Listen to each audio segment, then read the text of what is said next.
वज़ीर-ए-आज़म इमरान खान साहब की ज़ेर सदारत मुल्क में गंदम और खाद के स्टॉक के हवाले से एक जायज़ा इजलास हुआ है, जिसमें खिताब किया प्राइम मिनिस्टर साहब ने। उनका ये कहना था कि अगर सिंध हुकूमत ने ज़ख़ीरा अंदोज़ों के खिलाफ मौसर इक़दाम नहीं किए तो वफाकी हुकूमत मुदाखलत कर सकती है। अब दूसरी जानिब पीपल्स पार्टी के चेयरमैन बिलावल ज़रदारी साहब ने कहा है कि PTI हुकूमत हल होने वाले मसाइल को भी अपनी नाअहली से बहरान बना देती है। और बिलावल साहब ने यह भी कहा कि पहले दिन से हमने PTI बजट को नाकाम कहा और आज बजट के समरात से बात साबित हो गई है कि इमरान खान साहब एक नाअहल हुक्मरान है। इस पर बात करने के लिए मेरे साथ मौजूद मेहमान मौजूद हैं। रहनुमा पीपल्स पार्टी और सेनेटर मौला बख्श चांडियो साहब, बहुत शुक्रिया वक्त देने के लिए। चांडियो साहब, मईशत की मैं सबसे पहले बात करना चाहूँगी। आपकी पार्टी की सेनेटर शहरी रहमान साहिबा ने कर्ज़ों की जो तफसीलात हैं डिटेल्स बताते हुए कहा कि सिर्फ 3 साल में तहरीक इंसाफ की हुकूमत ने 20 खरब 7 अरब रुपए का कर्जा लिया है। इस हुकूमत ने मुल्क के मजमूई कर्जों में 70% इजाफा किया है। क्या कहेंगे आप हुकूमत की इन मुआशी पॉलिसियों पर? मैं आपकी मेहरबानी, मुझसे पहले पता नहीं कौन आपसे बात कर रहा था कि अपोजिशन के इत्तेहाद नहीं हुआ करते, ऐसी कोई बात थी, तो उसको तो जो मैं बाद में आपको जवाब जरूर दूंगा, मैंने सुना है वो। थे मेरे साथ। लेकिन ये जो अभी आपने मैशत का पूछा ये तो दुरुस्त है। जी क्या बोला आपने? औरिया मकबूल जान साहब थे, आपने नाम पूछा ना, औरिया मकबूल जान। हेलो जी जी, अच्छा वो बुजुर्ग हैं, उनसे कोई बात नहीं पूछी जाती, वो बुजुर्ग हैं, मैं उनको बड़ा बुजुर्ग मानता हूँ।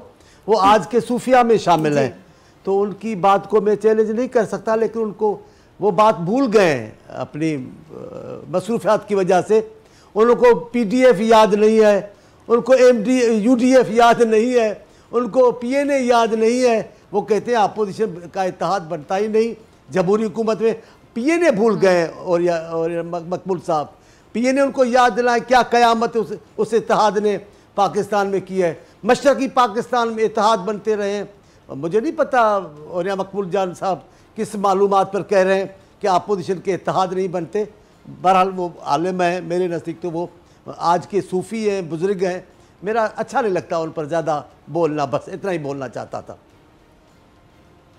ठीक है, आपने PNA का जिक्र किया मौला बख्श चांडियो साहब। जो पाकिस्तान नेशनल अलायंस बना था PNA, 9 जमातों का था, जिसको लीड किया था मुफ्ती महमूद साहब ने, मौलाना फजल रहमान साहब के वालिद मोहतरम। तो उस टाइम पे मेरे ख्याल से जो मुफ्ती महमूद साहब थे वो जब लीड कर रहे थे तो इस तरह के मामला नहीं हो रहे थे जिस तरह के मामला का सामना मौलाना फजल रहमान साहब को करना पड़ता है। मौलाना साहब तो अक्सर नाराज़ रहते हैं, कभी इससे नाराज़ हो गए, कभी उससे नाराज़, गिले शिकवे भी चलते रहते हैं। कभी आपकी पार्टी के हवाले से इस तरह की बातें कर दी जाती कि आप लोग इस्टेब्लिशमेंट से राब्ते हैं, इस तरह के इल्ज़ाम भी लगा दिए जाते हैं। तो आपको लगता है कि PNA इत्तेहाद जिस तरह का था उस तरह का इत्तेहाद ये है जो PDM है? PNA का भी खुद मुख्तार इत्तेहाद नहीं था, उसको ज़िया-उल हक की सरपरस्ती थी, बनाया भी ज़िया-उल हक ने, नतीजा भी ज़िया-उल हक ने दिया। अभी भी अगर इत्तेहाद की निगाहें उनकी तरफ है तो फिर तो मैं तबसरा नहीं कर सकता। जहाँ तक मौलाना फजल रहमान का ताल्लुक है, वो इस मुल्क के बहुत बड़े सियासी रहनुमा हैं, उनको हक पहुँचता है किसी भी तंजीम के लिए अपनी राय रखने का। लेकिन वो फिर बात की है, फिर पीपल्स पार्टी से बात हुई है और कहा है कि हम साथ चल सकते हैं। पीपल्स पार्टी अपने उसूलों पर खड़ी है, पीपल्स पार्टी गलत बयानी नहीं करती। पीपल्स पार्टी ने किसी भी मौके पर नहीं कहा कि हम मुस्तफ़ी होंगे असम्बलियों से, लिहाजा हम तो नहीं हुए।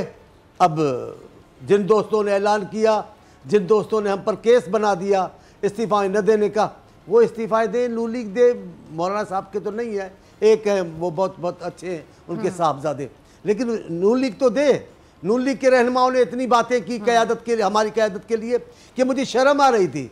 कल तक हमारे लिए मरे जा रहे हो, आज थोड़ी बात में इतनी बात का पतंगड़ बना दिया। आप रिज़ाइन करें, आप क्यों नहीं रिज़ाइन कर रहे हैं? उसूलों की सियासत कर रहे हैं तो आ जाए उसूलों पर। हमने तो कभी नहीं कहा मुस्तफ़ी होंगे, तो हम पर एतराज़ ही गलत है। ठीक है। अच्छा, आगे चलते हैं जी। फारूक हबीब साहब जो वज़ीर मुमलिकत बराए इत्तलात व नशरियात हैं, उन्होंने आज सिंध हुकूमत से कुछ कहा है। ज़रा ये शॉर्ट चलाइएगा मौला बख्श चांडियो साहब, आप भी सुनिएगा, फिर मैं आपकी तरफ आती हूँ। जी चलाइएगा टीम। जी चांडियो साहब, आपने सुना फारूक हबीब साहब को, इससे पहले भी आपने सुना होगा, अब आपने शॉर्ट में भी सुना, क्या कहेंगे आप? मैंने सुना है, इनको मैं सुनता रहता हूँ इस्लामाबाद में। एक मैं आपको 2 मिनट के लिए बात बताऊँ। ये जब हुक्मरानों से या सियासी पार्टियों से मीडिया में सवालात पूछे जाते हैं तब ऐसे है कि किसी को कहें भाई आप चोर हैं, आपने चोरी की है, तो वो कहने लगे कि मैंने की है या नहीं की, नहीं इसकी बात नहीं करेंगे। आप भी चोर हैं, वो भी चोर है, वो भी, ये सियासी रहनुमाओं के जवाब नहीं होने चाहिए, खासतौर पे हुक्मरानों को। हुक्मरान तकाबली जायजा न लें, अपना बताएं आपने क्या किया है। आपने बेड़ा गर्क मैशत का क्या किया। आपने कहा असद उमर साहब आ रहे हैं, हमारे मुआशरात के बड़े किंग हैं, बादशाह हैं, बहुत बड़े अरस्तु हैं, फिर उनको हटा दिया, खुद ही हटा दिया, उनको नाकाम करार दिया। अब वो दोबारा हैं, वो मैं उनकी इज्जत करता हूँ बहुत। मैं तो वज़ीर आज़म साहब के मौक़िफ़ का बता रहा हूँ। फिर कहा कि अब हम ऐसा मैशत को खड़ा करेंगे, क्या करेंगे, मुर्गियाँ तकसीम करेंगे। फिर कहा भैंसें बेचेंगे, कट्टे बेचेंगे। पाकिस्तान जैसे मुल्क के एटमी मुस्लिम मुल्क, उसकी मैशत आकर आपके कट्टों पे, भैंसों पे, मुर्गियों पे खड़ी हो गई है, अंडों पे खड़ी हो गई है। शर्म तो है नहीं, अब कोई इनको पूछने वाला नहीं है। अभी कल मैंने बयान पढ़ा है, जो साहब मेरे हबीब साहब बात कर रहे हैं, बड़े अच्छे हैं, बहुत नौजवान हैं, बहुत अच्छे हैं, लेकिन मजबूरी है उनकी। उन्होंने कल क्या बयान मैंने पढ़ा, क्या है, सिंध का गैस का बहरान जानबूझकर सिंध मुल्क में बहरान पैदा करती है। खुदा का खौफ करे, सिंध हुकूमत पाकिस्तान में बहरान पैदा कर रही है गैस का। मिनिस्ट्री आपके पास, हुकूमत आपके पास, वफाक का आपके पास, बहरान हम पैदा कर रहे हैं। अब आपको इससे कौन पूछे, आपसे पूछने वाला कोई है नहीं। आपको अख्तियार दिया गया है, आप बेताज बादशाह हैं जी। लेकिन हबीब साहब सुन ले मेरी बात, एक दिन आएगा जरूर, सबसे पूछा जाता है, तमाम पार्टियों से पूछा जाता है, जिन्होंने आपको आज इतनी ताकत दी है कि आप बेपरवाह हो गए, इंशाल्लाह वो भी कल आपसे पूछेंगे। ठीक है। अच्छा चांडियो साहब, आप एक सीनियर सियासतदान हैं, आपको क्या लगता है कि नवाज लीग और मौलाना फजलुर रहमान साहब इस बार लॉन्ग मार्च का ऐलान करेंगे, या आपको लगता है कि कोई डील भी हो सकती है? देखिए, डील न होने का तो मुझे सोच नहीं है। हुक्मरान भी किसी मौके पर कहीं झुक जाते हैं, पता ही नहीं चलता। जिनको वो दहशतगर्द कहते हैं, जिनको वो जालिम कहते हैं, उनके आगे झुक जाते हैं, सारे मुतालबात उनके मानते हैं। कोई पता तो हुक्मरान, कमज़ोर हुक्मरान, नाअहल हुक्मरान कुछ भी कर सकते हैं। सियासी पार्टी की हैसियत में ठीक है, पहले भी उन पर है, अभी भी है। सियासी हिकमत अमली तब्दील करती रहती हैं पार्टियाँ। मैं मौलाना साहब के मुतल्लिक कोई ऐसी राय दे नहीं सकता, न देना चाहता हूँ। हुक्मरानों को मैं जानता हूँ, उनका झुकना, उनका भागना, उनका मुंह फेरना, उनका यू टर्न लेना कोई अचंभे की बात नहीं है। ठीक है, यानी मौलाना साहब पर, नवाज लीग पर आपको मुकम्मल भरोसा है कि ऐसा कभी कुछ नहीं होगा। ये जो डील की बातें या इस तरह की चहमगोइयाँ होती हैं, ये रूमर्स ही हैं, ऐसा कभी हो नहीं सकता, आप ये कहना चाहते हैं? नवाज लीग की बात नहीं कर रहा, मैं मौलाना साहब के एहतराम की बात कर रहा हूँ। ठीक है, सियासी हिकमत अमली की बात यानी आप मौलाना साहब पे एतमाद कर रहे हैं, नवाज लीग पे नहीं कर रहे। आपकी बात का मतलब मैं सीधा सीधा ये निकाल, पार्टी और उनकी पॉलिसी पर मेरा कोई एतमाद नहीं है। वो रूहानी तौर पर पीपल्स पार्टी के खिलाफ है। मियाँ साहब की सियासत ही भुट्टो दुश्मनी पर, पीपल्स पार्टी की दुश्मनी पर है। वक्ती तौर पर अपना फ़ायदा देखने के लिए, बहरान से निकलने के लिए, हुकूमत का मुकाबले करने के लिए अगर वो पीपल्स पार्टी की या पीपल्स पार्टी क़यादत की तारीफ़ करते हैं तो उनसे उनकी नीयत तब्दील नहीं हुई। थोड़ा भी मौका मिलता है, वो उनके लीडर जितने भी हैं उन सबका लहजा सुनने जैसा होता है पीपल्स पार्टी के खिलाफ।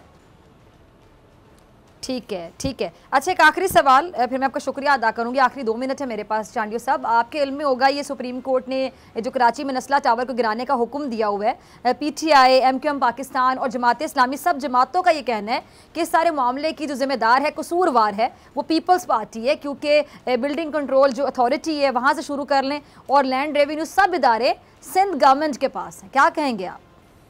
मैं जो भी जमायतें तबसरा कर रही हैं, मुझे उनके लिए इज्जत है, पर जहां बोलना चाहिए वहां उनके पर जलते हैं।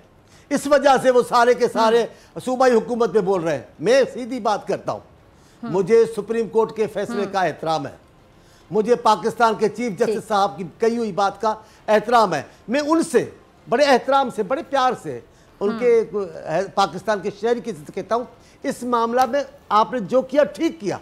गैर कानूनी इमारत गिराने का कोई हुक्म गलत नहीं, लेकिन जिन लोगों ने ये गैर कानूनी इमारत बनाने के लिए इतना अरसा आंखों से देखा, चुप रहे, खामोश रहे, जिन्होंने एनओसी जारी किया, जिन्होंने मौका दिया, उनको तो जवाबदार करार दिलवाए ना। इस फैसले में नहीं, अपील के हक देकर उनको तो कहे ना, किसी पे तो जिम्मेदारी आयद करे कि ये किया किसने। कोर्ट ने तो पीपल्स पार्टी की बात नहीं की। अब इनकी जिंदगी है, एमक्यूएम की नए सिरे से इनको ऑक्सीजन चाहिए, मिल भी रही है। इस वजह से वो पीपल्स पार्टी में मैं सीधी कहता हूँ, मैं कहता हूँ बिल्डिंग गलत है, कोर्ट दुरुस्त फरमा रही है, चीफ जस्टिस साहब सही दुरुस्त कह रहे हैं, लेकिन जिम्मेदार कौन है? उन जिम्मेदारों को तो पकड़े ना। आप उनको पकड़ रहे हैं जिन्होंने उन जिम्मेदारों की गलत बयानी में आकर, गलत पॉलिसियों में आकर, बहकाने में आकर ये इमारत बनाई है। गिराना है, गिरा दिया आपने, हुक्म दे दिया, कोई बात नहीं, लेकिन अभी इनकी भी तो कुछ पुरसान हाल हो जाए ना। इनके से इनको भी तो पैसे लेके दे मालकों से, उस इदारे से जिन्होंने ये किया, उनको भी पकड़े ना, मैं ये कहता हूँ। ठीक है जी चांडियो साहब, आपके वक्त के लिए सब्सक्राइब करें और बेल दबाएं ताकि कोई खबर रह न जाए।